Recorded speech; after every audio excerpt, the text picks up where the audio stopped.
Papež Frančišek je 28. junija sprejel avdienco delegacijo Carigrajskega ekumenskega patriarhata, ki je tudi letos prišla v Rim na slovesnost ob prazniku svetih Petra in Pavla, zavetnikov Rimske cerkve.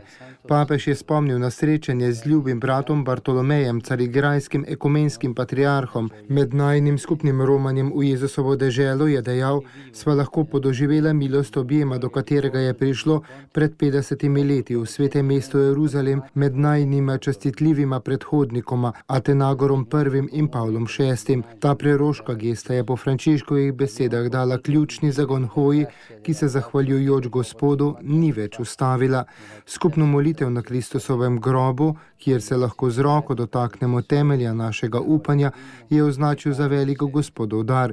Izpostavil je tudi molitev za dar miru v sveti deželi v Vatikanskih vrtovih, ki se je poleg izraelskega in palestinskega predsednika udeležil tudi patriarh Bartolomej. Gospod nam je naklonil te priložnosti bratskega srečanja, ko sva imela priložnost drug drugemu izkazati Kristusovo ljubezen."